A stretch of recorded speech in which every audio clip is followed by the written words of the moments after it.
When analyzing senior living communities in my years as a regional, there are a few places where there are holes in your business, places where you are losing business, you're losing opportunities, and there are things you can do today to ensure that you are taking advantage of every opportunity presented to you.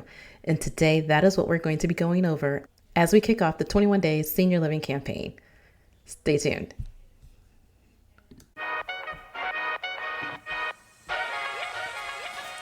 Welcome to Start With Occupancy, the podcast for senior living owners, operators, and sales professionals. Hi, I'm Tiffany, marketing strategist and former corporate baddie who got tired of producing results for Wall Street and wanted to make a change on Main Street. I provide quick tips, idea nuggets, and case studies to help you with proven sales, marketing, and business development strategies along with leadership concepts, so that you can inspire change, impact lives, and improve outcomes for the aging, their families, and your teams. I'm committed to equipping you with the tools, the knowledge, and resources that you need to excel in your business. With over 12 years of experience working inside senior living companies, large and small, I've developed a deep passion for advocating for the aging adult and those who care for them, all while driving business growth. So whether you're already in the senior care industry or maybe you would like to be, if your mission is to serve them, my mission is to serve you. Join me as we unravel the strategies and tactics that drive success in your business while making a difference in someone's life. The goal in 2024 is to touch, guide, and impact the lives of 10 families per month. Are you with me? It's time to be inspired, gain practical tips, and own your future. Hello, friends. This is me, Tiffany Hill Allen, welcoming you again to another episode of the Start With Occupancy podcast. And today we're actually kicking off, going through our 21 Days of Senior Living social media campaign. I wanted to start this like on the first of the month because I just like things to be very clean. However, due to so many circumstances, I'm starting today. So what I'm doing is giving you a binge-worthy number of episodes that you can listen to and that you can kind of, I don't know what to call it, that you can binge on. That's what it is. Like Netflix binge, you can Netflix binge on this. So 21 Days of Senior Living social media campaign consists of me giving you 21 consecutive days of information about senior living in every platform that I'm on. I say that because between today and tomorrow, you're going to be binging on each platform with all of the different segments of senior living. And each platform is going to be a little bit different on how I am describing senior living. So it all depends on whatever platform that you follow me on, that this is going to be the information you get. So it can be so interesting because it gives me an opportunity to record all of these different insights about senior living. Plus, I have some other, things I'm recording too. But the cool part is that it will give me a library of content that will be available for you. So it's all done for you. It's all done in love. And that is what we're doing. We are actually going to be talking more about sales and marketing strategies and tips. So for you, my podcast listeners, and if you're watching me on YouTube, it is going to be sales strategies and marketing tips for 21 days. And so these are actual things I would tell my team. As a regional for 6 years, you get to really coach, train, and you are responsible for the sales metrics, but also the revenue driver of these communities. Is a very interesting dynamic in how it works in senior living. Yes, you are responsible for sales and marketing for a lot of these companies, but you have little to no say in operations, and you usually report to operations, who is more concerned typically about all the things that isn't revenue driving. And so it creates a certain interesting dynamic when you're working in the corporate arena of this industry. And so I'm just gonna table that and leave that there. That's for another episode or another podcast. Outlive Your Life podcast is about the career and business of senior living. But for what we're going to do today, we're going to talk about mastering quick responses for better tour conversions. Are you ready to get into it? The information is going to be good for you to take notes on. Have your pen and paper ready, or if you're listening to it while you're in the car, make sure you save it so that you can go back to it, because these tips are going to be pure gold for you. We used to call it speed to lead. I don't really like the word lead when referring to customers. I will have a list for you to download about the terms and words to use and to avoid it in senior living with other people in the profession as you're growing your business and or with families. What we used to call it with speed to lead, what I like to call it is the first to show up, right? You want to be the first to show up. You want to give potential residents and their families the ultimate when it comes to customer service experience. And so this is important, and I'm going to give you 5 reasons why. I actually wrote some of this down for you. The thing that I want you to remember when you are responding to people who are coming to you, the one thing I want you to think about is this. Most people do not look for senior living, which entails assisted living, memory care, independent living, because everything is rosy at home. That is your first inclination in your mind that, okay, I need to respond to people right away. If you was a 911 operator, would you be like, oh, I'll get back to them tomorrow. Oh, yes, they called me. Oh, you wouldn't do that. Why wouldn't you do that?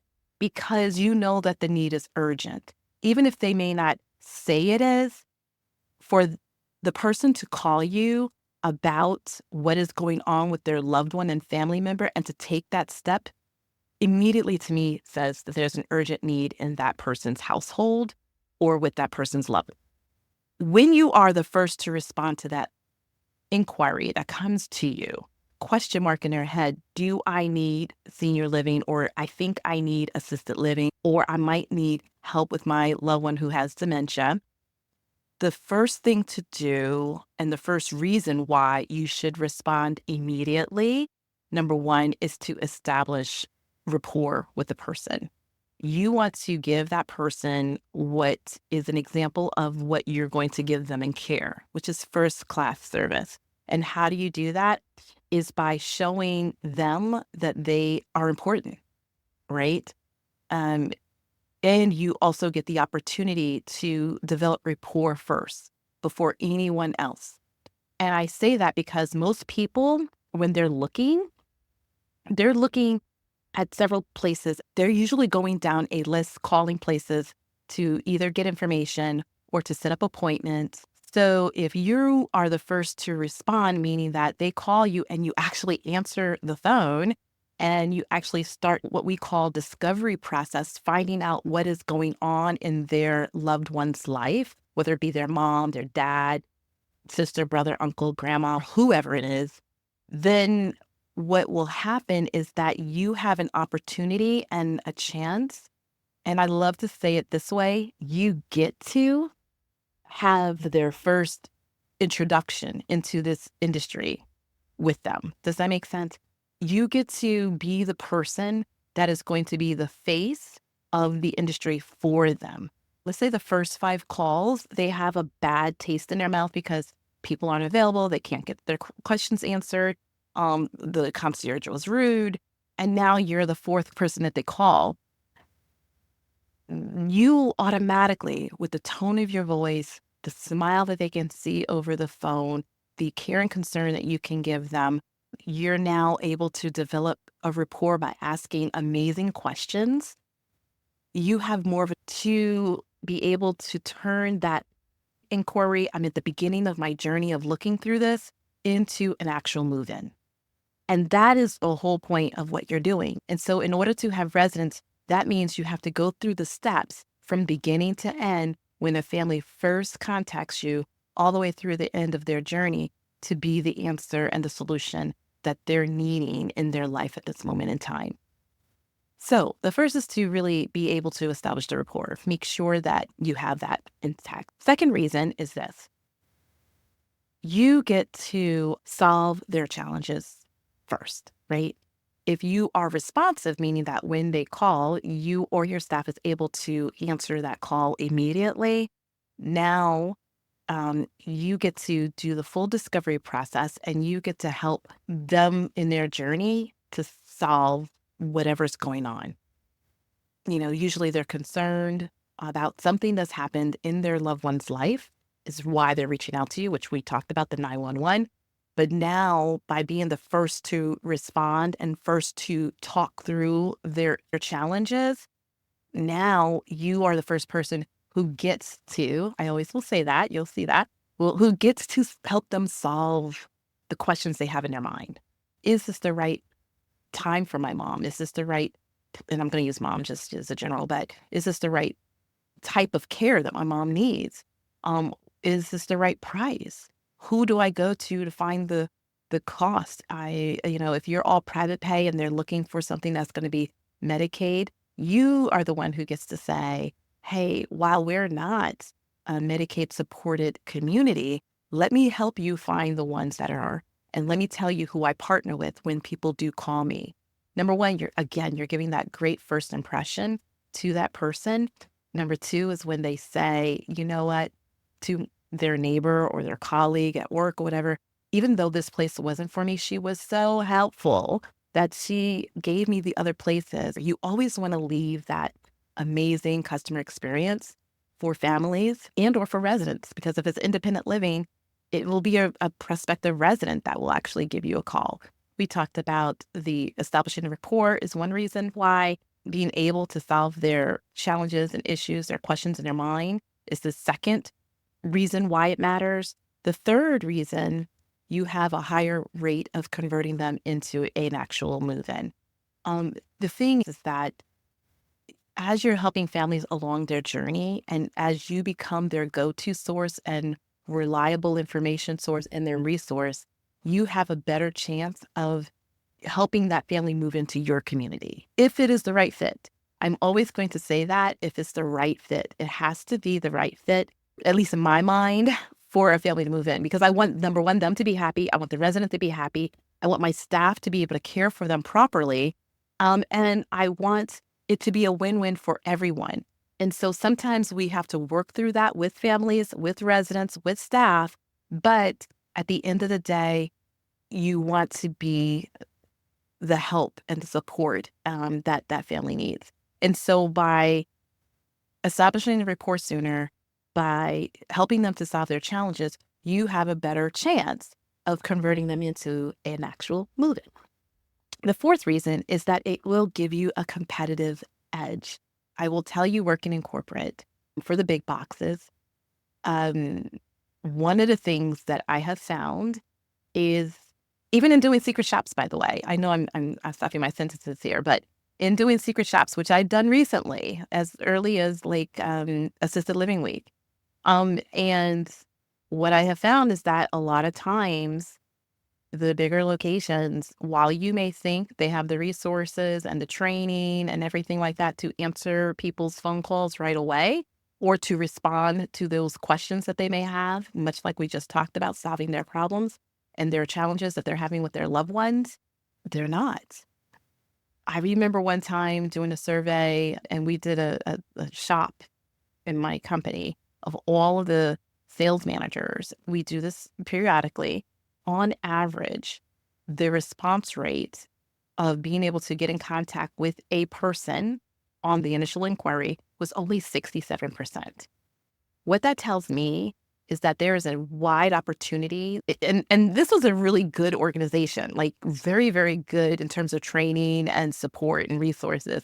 So now you go through all the other organizations that don't have those things, and you have a really good chance of doing the first two things we talked about sooner because of your ability to respond to them quickly. So your competitive edge is established just by answering the phone or the email, just right off the bat.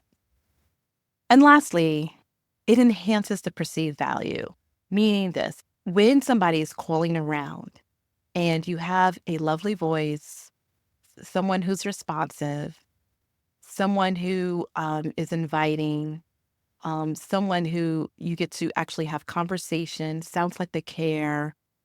Now, when they're calling other people, the value that you hold will be a lot greater.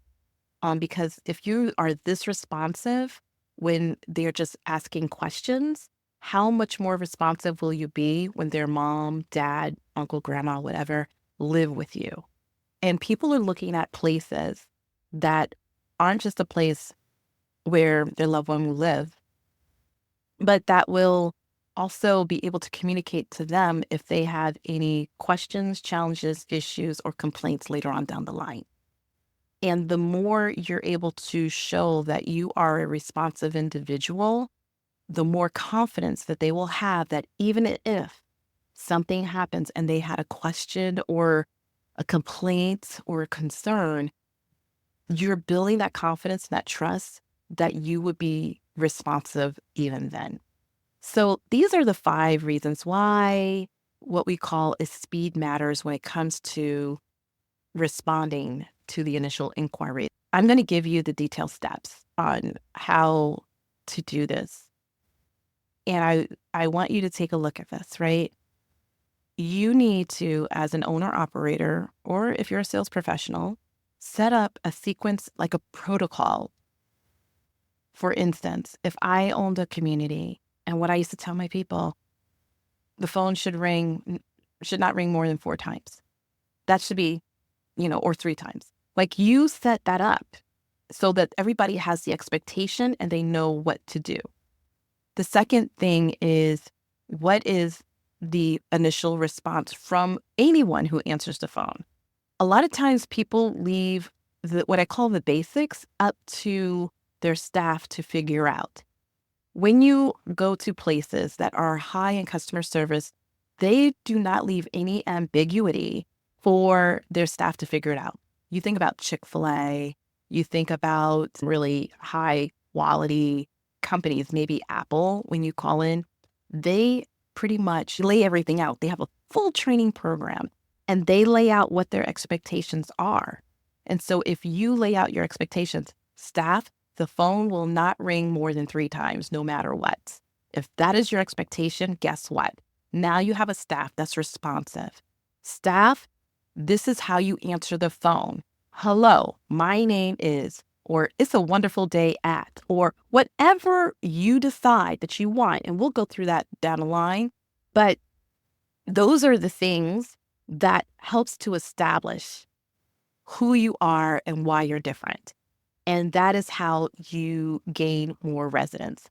So if you think about, let's say, the Chick-fil-A's of the world, when you go into Chick-fil-A and you order your stuff, at the end, when they're giving it to you, the one thing you can pretty much be sure of, they're going to say is my pleasure.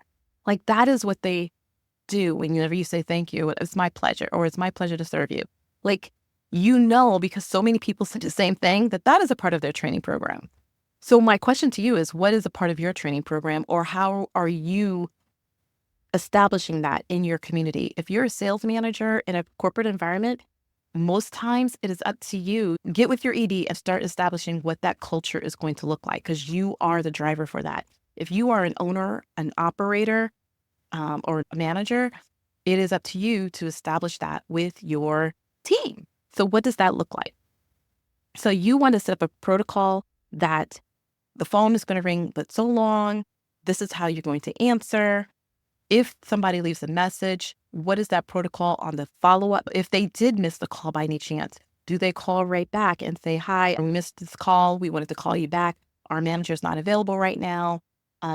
She will get back with you. I'm emailing her now. Like, what does that look like? You, as an owner operator, need to establish that protocol.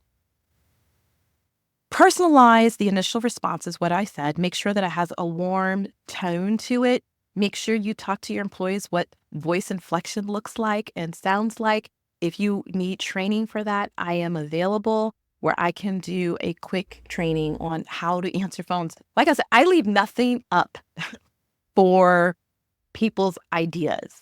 And I'll tell you that the story I got was through Oprah's book. There's a book she had with a psychologist and neurologist, a child psychologist, and he was also a neurologist. And it was called What Happened to You, right? And so it was just so interesting. She was talking about how the director of a film that she was doing asked her to tuck in a child into bed. And after several takes of her doing the action, he came to her and said, like, because she just wasn't doing it right, I guess. He said, tuck her in. And she had to tell that director, I've never been tucked in as a child. I don't know how to tuck a child in. She didn't have any children of her own. So she didn't know in that moment. And of course, she can't look it up on Google, and see it on YouTube at that moment because she was on set. And I think about how many times we have staff come in and we tell them to do the basics, what we think is the basic. Make up the bed, take out the trash, change your residence. We understand that they know the basics, but do they know the basics? Do they know how you perceive the basics? So my thing is, when you're talking to, or when you're training your staff rather, at their onboarding, how do you want the phone to be answered? What is the tone? Train them if you have to on tone, inflection. If you have to have a little cue card, I used to have a little card that would say, hello, my name is, and it would just be like, or hello, thank you for calling, blah, blah, blah. How can we help you today? Or how can we serve you today? Whatever you want that to look like. So I used to have these little cards and I gave them out to the team. Also, if there is a call and you want them to start taking that initial information, which I highly suggest that they get a name, email address, and phone number, if at all possible, with maybe 2 to 3 other questions. If they're busy, they can always ask to call them right back because they're in the middle of working with a resident, but I'm going to call you back and give them a specific time frame, within the next hour, whatever that is. But definitely training your staff to be able to answer those calls and having a protocol set up is really important. So step 1, just so that we can make sure we're clear, is to have a protocol. Step 2 is to make sure the greeting is personalized. Step 3 is to train your staff on what you expect inquiry intake is going to be.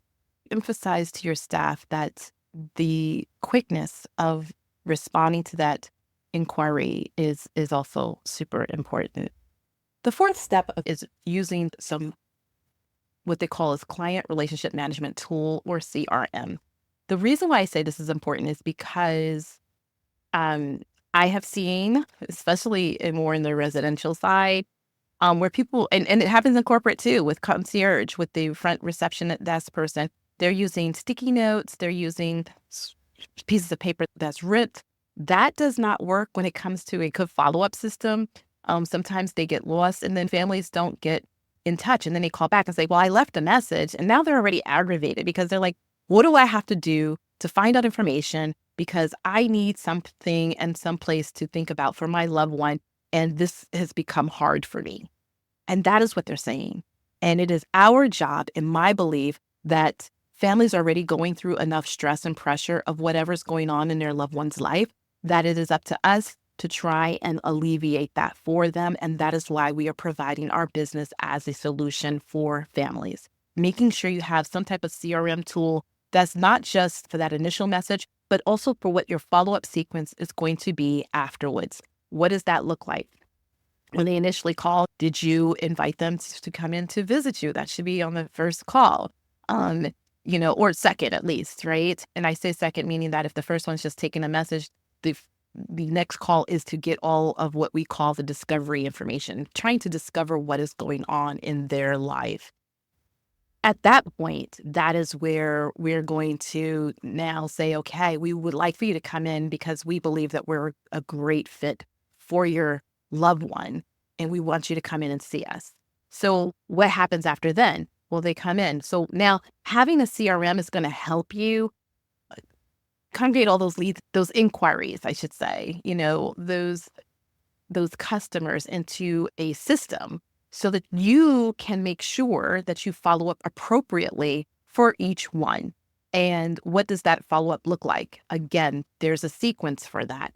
One company I was with, it was 7 touches in 10 days. We had to touch them in some form or fashion within the first 10 days of their initial call to us, whether that be text, email, a visit, a home visit to go back to. Like, we had a variety of touches. Again, that's going to be on another tip. But that is something that we did. What is yours? Is it 5 touches in the first 10 days? Is it something that's going to make sense to what each and every family come to you with? But having a sequence and set of, I don't want to make it so hard, like a protocol, having something, especially if you have a staff member and you need to hold them accountable. If it is your own business, this is to help you become organized. So a CRM does that. FobFlow is a really good one that my friend Cameron J. Barker has, and it helps you with so much more than just a CRM. It helps you with your website and your landing page if you're going to do some Facebook ads, and it helps you with texting and emails. Like, it helps you with all these different things. So I think when I think about a complete system, his is one of, I would say, the better ones out there for the smaller guy, right? Some of the other ones are real big. The other one is, that is a very practical tip I want to do with you guys, is making sure you have a script, very simple, that is available for your staff. I know I mentioned it earlier, but a simple script for them that you can either train them on when somebody initially calls, to give you the right information so that when you follow up, you have a jump off. A cold follow-up is when you just have a name and a number. That's what I consider a cold follow-up, right? You're basically, your staff left you the message and you just have a name and number, and now you have to say, hi, this is who I am, you called us, and now you have to go through the whole thing. If you have a little bit of information, just a little bit, what's mom's name or dad's name, where are they located, are they in the hospital, are they at home, and what are your 3 main concerns, what's going on with them at this moment in time that I can pass along to our owner. That alone will help you so that now you can say, hi, Judy, I see that you called me about your mom, Doris. And I understand that you're really concerned about her safety and her nutritional needs, and she's isolated a lot, and you're concerned about that. Is there anything else I need to know? Tell me more about it. Now you're opening up the door, and now it sounds like you care. Now it sounds like it's not just a person that you're just calling back. And the worst thing I think can happen is when your staff asks that question, and then when you call back, you're just like, hi, you just called me. And then you don't address anything that first initial person, your staff member, got in terms of information. I believe that a conversation with families should be a stepping stone. Each conversation is a stepping stone from the other. So having some form of documentation of what that stepping stone is behind will help you with your next stepping stone and your next stepping stone. I hope that all makes sense, but that is like Sales 101. The other thing is using text, emails, video emails, video texts to follow up with families is amazing. Like, these are channels of communication that will set you apart. Meaning, a lot of times, what people don't realize is the magic is in the follow up. There's magic in trying to get people to call you, because that's in its own a magic. Where you're having a wand and you're like, please, Lord, send me people, right? The other magic is when you have them, how are you moving them along the nurturing process? And I say moving them along, meaning like, how are you moving them closer to become your loved resident? Hopefully you're in this because you have a passion for it. And this is where all of that comes in. And then the other benefit of a CRM too is tracking your results. How do you know if that marketing program that you have put out is working unless you track how many phone calls you received from it? How many visits to your community came from that one marketing program that you spent $1,000 on or $200 on or whatever it is? How do you measure your ROI? How do you know speaking at this place gives me more traction than speaking over here at this place? Visiting this skilled nursing facility, I'm getting more traction than visiting this one over here. As an individual owner, do you really care about that? You may not, but you definitely care about the results. And the results are, do I have residents in my community? And how do I get them in? And if you're not able to track what you're doing, at least on a small scale, then how do you know what you're doing is working? What you might see is just not working, but now you don't know what's not working about it. And so I always say to owner operators, when they call me, it's like, how many visits have come into your place, let's say in the last 30 days? And sometimes they just don't know. Well, I've only had 3 maybe here or 4 maybe. So that averages out to 1 a week. Well, what are you doing when you got that 4? Were they all clustered or were they over time? Was you doing some activity? I'm trying to dig in to find out where could you do more and where did you get those 4 from? And a lot of times people just aren't able to tell me. So we start from scratch and that is okay.